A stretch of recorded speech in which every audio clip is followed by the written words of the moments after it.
7 जुलाई 2024 यानी रविवार को पड़ रही है आषाढ़ मास के शुक्ला पक्ष की तृतीय तिथि, जो बहुत ही खास है। और दोस्तों, यह वह तृतीय तिथि है जो कि आषाढ़ महीने में पड़ रही है। दोस्तों, इसी दिन किया जाने वाला पंडित जी द्वारा बताया गया एक लाल फूल और एक सफेद फूल वाले उपाय आप लोगों को जरूर करना चाहिए, क्योंकि दोस्तों यह एक ऐसा उपाय है जो कि हर दिन नहीं किया जाता। आषाढ़ महीने में जो शुक्ला पक्ष की तृतीय तिथि आती है उसी दिन किया जाता है। अगर आप लोगों ने इस उपाय को नहीं किया है या किसी कारणवश नहीं कर पाए हो तो इस आषाढ़ तृतीय तिथि के दिन इस उपाय से मत चूकना। दोस्तों देखिए, यह दिन इतना खास होता है, इतना महत्वपूर्ण होता है। देखा गया है कभी कभी बड़े बड़े पूजा पाठ अनुष्ठान से जो मनोकामना पूर्ण नहीं होती है, वह आषाढ़ तृतीय के दिन एक छोटे से उपाय करने से ही आपकी मनोकामना पूर्ण हो जाती है। और बहुत सारे लोगों ने इस उपाय को किया भी है और उनको इस उपाय को करने का फल भी जरूर मिला है। अगर आप लोग भी इस उपाय को इस तृतीय के दिन करना चाहते हैं तो आप इस उपाय को पहले अच्छे से समझ लेना, सुन लेना, उसके बाद करना। आपको इस उपाय का फल जरूर मिलेगा, आपकी सभी मनोकामनाएं पूरी हो जाएंगी। दोस्तों, हम आपको यहाँ पर बता दें कि यह जो एक लाल फूल और एक सफेद फूल वाले उपाय है, यह उपाय पंडित जी ने अपनी अभी किसी होर की कथा में ही बताया है। और इस उपाय को करने से आपके घर में चाहे किसी भी प्रकार की दुख और समस्या क्यों ना चल रही हो, आपको उसका कारण भी नहीं पता है कि भाई यह समस्या किस कारण से चल रही है। उसका कुछ भी कारण हो सकता है, जैसे पितृदोष हो सकता है, काल सर्प दोष हो सकता है, या किसी भी तरह का मंगल दोष भी हो सकता है। और भी बहुत तरह के दोष होते हैं, कुछ भी हो सकता है। पर आपको इस उपाय को करने के लिए अपने दोष को पता लगाने की भी जरूरत नहीं है। आपके घर में किस कारण से इतनी दुख और परेशानी आ रही है, वह भी आपको पता लगाने की जरूरत नहीं है। बस शुक्रवार को तृतीय के दिन इस उपाय को कर लेना, क्योंकि इसी एकमात्र उपाय को करने से आपके पूरे घर परिवार में सुख और शांति हो जाएगी। आपके घर में अच्छे अच्छे काम होने लगेंगे, आपकी जो भी मनोकामना होगी वह भी धीरे धीरे करके पूर्ण होना शुरू हो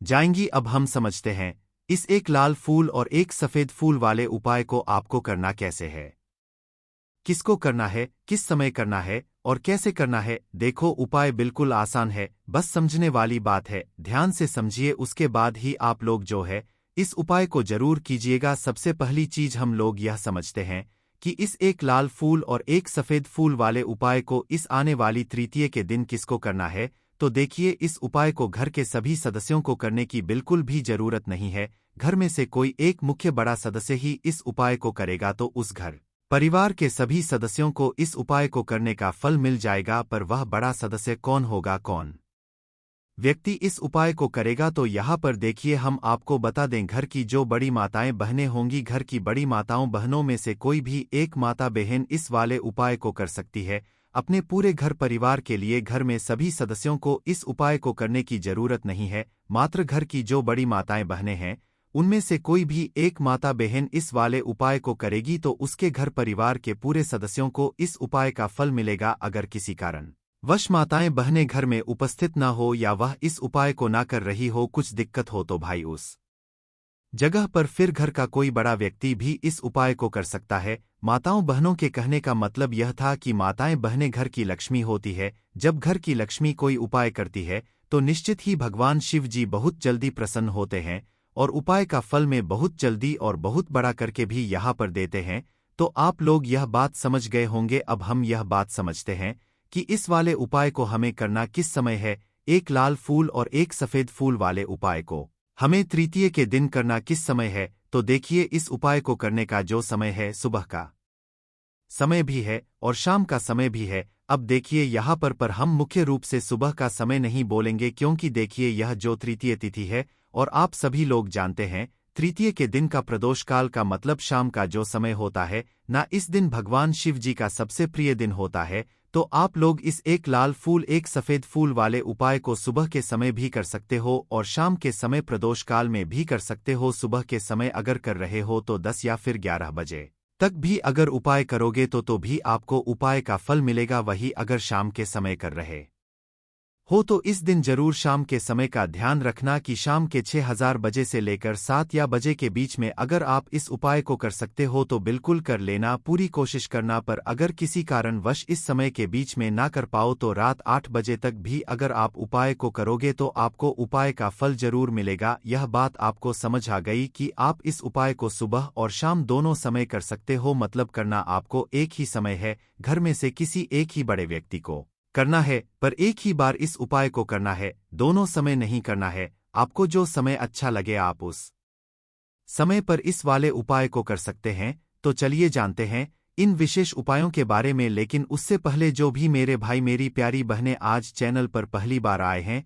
या मेरी आवाज आज पहली बार सुन रहे हैं, अगर आप भी महादेव के सच्चे भक्त हैं तो वीडियो को लाइक और चैनल को सब्सक्राइब जरूर कर ले और कमेंट बॉक्स में लिखें हर हर महादेव, ओम नमः शिवाय। देखो अब सबसे महत्वपूर्ण बात आती है कि इस उपाय को हमें करना किस लिए है। जैसा कि हमने अभी आपसे बोला कि इस उपाय को करने के बाद आपके जीवन में बहुत सारी खुशियां आएंगी, आपकी मनोकामनाएं पूर्ण होंगी, आपकी धन की समस्या दूर होगी, आपकी पैसों की समस्या दूर होगी। अब देखिए, अगर आप लोग सोच रहे हो कि भाई हमें अपना घर बनाना है पर घर बनाने के लिए पैसा नहीं है, हमें गाड़ी लेना है पर गाड़ी लेने के लिए पैसा नहीं है, हमें जमीन लेना है पर जमीन लेने के लिए पैसों की कमी पड़ी डीडीए रही है, अगर ऐसी ही दिक्कत परेशानी या किसी भी तरह की धन से जुड़ी हुई समस्या या पैसों से जुड़ी हुई समस्या अगर आपके जीवन में चल रही है तो यह उपाय निश्चित ही आपके जीवन में बहुत सारे फल कर दे सकता है। इसीलिए अगर आपके घर में बहुत ज्यादा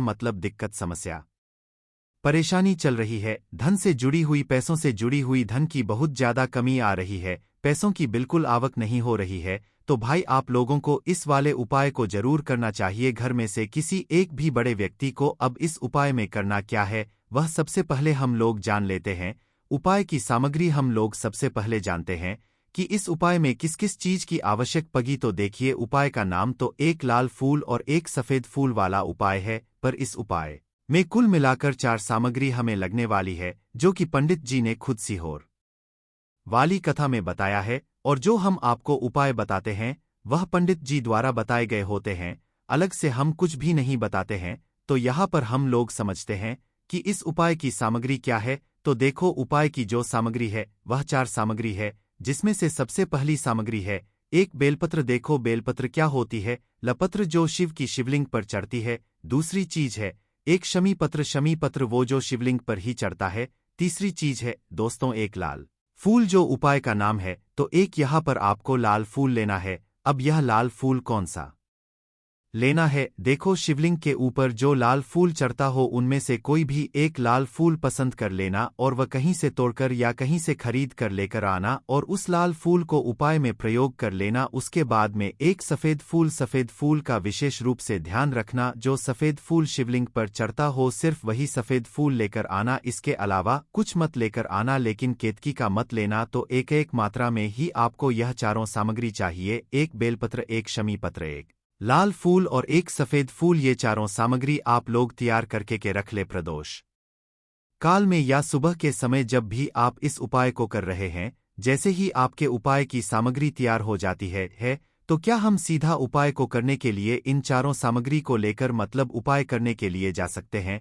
नहीं, तो यहाँ पर आपको इस बात का ध्यान रखना है कि हम भगवान शिव जी को प्रसन्न करने के लिए तो जा रहे हैं, हम अपनी मनोकामना को पूर्ण करवाने के लिए तो जा रहे हैं, पर हमें यह दर्शा बिल्कुल भी नहीं है कि हम सिर्फ अपने फायदे के लिए भगवान शिव जी के मंदिर में आए हैं। इसलिए हम इस उपाय को करने के साथ साथ में भगवान शिव जी की पूजन अर्चना के लिए कुछ सामग्री भी जरूर लेकर जाएंगे। जैसे कि सुबह के समय अगर आप उपाय को कर रहे हो इस एक लाल फूल और एक सफेद फूल वाले उपाय को, तो भाई सुबह के समय आपको एक लोटा जल लेकर जाना है। जो लोग प्रतिदिन शिव जी के मंदिर जाते हैं, पूजन अर्चना करते हैं, जल चढ़ते हैं, फूल बेलपत्र सब कुछ चढ़ाते हैं, भाई वह अपनी पूजन अर्चना वैसी की वैसी ही करना। बाकी जो सिर्फ उपाय को करने के लिए जा रहा है, जो कुछ भी लेकर नहीं जा रहा है, उसे कम से कम एक लोटा जल अपने घर से जरूर भर कर लेकर जाना अगर आप उपाय को कर रहे हो है ना, क्योंकि इस वाले उपाय को आप भगवान शिव जी की पूजन अर्चना करने के बाद ही करना। वहीं अगर बात करें शाम के समय की, अगर कोई व्यक्ति शाम के समय प्रदोष काल में इस वाले उपाय को कर रहा है तो भाई आपको मात्र एक घी का दीपक तैयार करना है।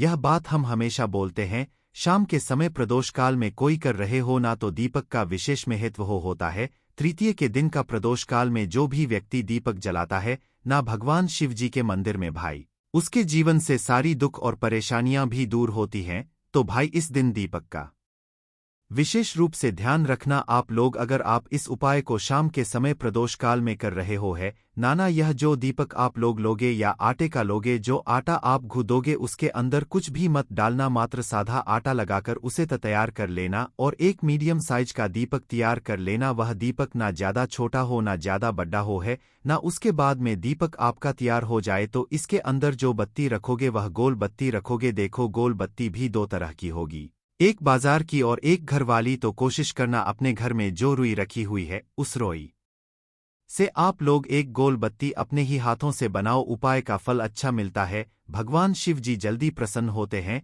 जब हम किसी भी उपाय को अपने हाथों से परिश्रम करके तैयार करते हैं तो आपको उस दीपक के अंदर एक गोल बत्ती रख देनी है। इसके अंदर जो चीज आप लोग डालोगे वह डालोगे शुद्ध देसी गाय का घी। इस बात का विशेष रूप से ध्यान रखना, शुद्ध देसी गाय का घी ही डालना है, तेल वगैरह नहीं। आज के दिन तो मत डालना, तृतीय के दिन, क्योंकि भगवान शिव जी का सबसे प्रिय दिन और प्रिय समय पर हम लोग इस वाले उपाय को कर रहे के। तो थोड़ा सा शुद्ध देशी गाय का घी इतना डालना कि वह दीपक कुछ समय तक चल सके। ना बाजार वाला मिलावटी घी डालना, ना भैंस का घी डालना। शुद्ध देसी गाय का घी आपको ढूंढने में थोड़ी मेहनत लगेगी और भी मिलेगा, पर गाय के घी से भगवान शिव जी प्रसन्न होते हैं और उसी शुद्ध देशी गाय की घी से घर में बरकत भी बनी रहती है और हमारे घर में सुख शांति भी बनी रहती है।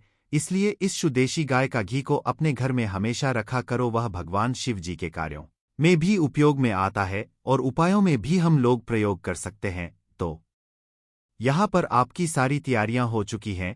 उपाय को करते समय शुद्धता का विशेष रूप से ध्यान रखिएगा। सुबह कर रहे हो तो भाई सुबह तो आपको स्नान करना ही करना है, बाकी शाम को कर रहे हो तो शाम को मात्र हाथ मुंह धोकर भी आप लोग इस वाले उपाय को कर सकते हो, कोई दिक्कत वाली बात नहीं है भाई। उपाय की पूरी सामग्री तैयार करके और पूजन सामग्री लेकर आपको भगवान शिव जी के मंदिर पहुंचना है, जो आपके घर के पास में हो, जहां पर शिवलिंग विराजित हो, शिवालय हो, वहां पर आप लोगों को पहुंचना है। और जैसे ही आप भगवान शिव जी के मंदिर में पहुंचते हो वहां जाकर उपाय शुरू नहीं करना है, पहले आपको भगवान शिव जी की पूजन अर्चना करना है। पूजन अर्चना कैसे करोगे? सुबह के समय गए हो तो एक लोटा जल वगैरह जो भी पूजन सामग्री लेकर गए हो, उससे पहले पूजन सामग्री आप लोग मतलब पूजन भगवान शिव जी की कर लो। जो व्यक्ति सिर्फ एक लोटा जल लेकर गए हैं वह शिव जी की शिवलिंग पर मात्र एक लोटा जल एक धारा से धीरे धीरे करके चढ़ लो है ना। अपनी पूजन अर्चना आप लोग जो है पूरी कर लो पहले। उसी के बाद अगर आप शाम के समय कर रहे हो तो पहले जाकर बैठना है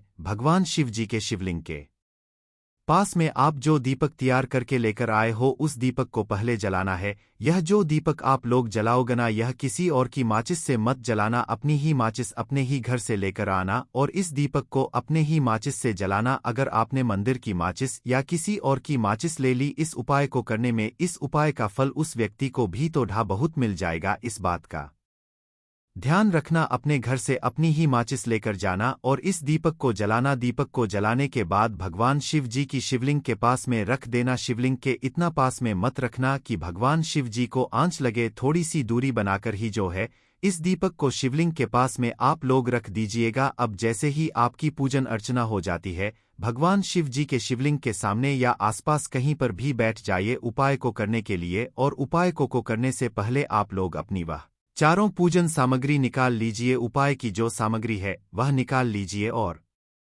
भगवान शिव जी के शिवलिंग के ऊपर एक माता अशोक सुंदरी जी का स्थान देख लीजिए। माता अशोक सुंदर जी का जो स्थान होता है वह जलाधारी के ऊपर होता है, जलाधारी के बिल्कुल बीचों बीच में होता है। आप लोगों ने देखा भी होगा शिवलिंग की जलाधारी होती है, जलाधारी के बिल्कुल बीचों बीच का जो स्थान होगा वह माता अशोक सुंदर जी का स्थान होगा, क्योंकि यहीं पर हमें यह जो है उपाय को करना है। सबसे पहली चीज, अब हम उपाय को करना शुरू करते हैं। आप सबसे पहले अपनी एक बेलपत्र उठा लो। एक बेलपत्र को आपको माता अशोक सुंदरी जी वाले स्थान पर सबसे पहले समर्पित करना है। बेलपत्र की डंडी का मुख होगा जलाधारी की तरफ जहां से जल बहता है और नीचे गिरता है, और बीच वाली बड्डी पत्ती का मुख मतलब शिवलिंग की तरफ होगा। इस तरीके से आपको इस बेलपत्र को माता अशोक सुंदरी जी वाले स्थान पर समर्पित कर देना है।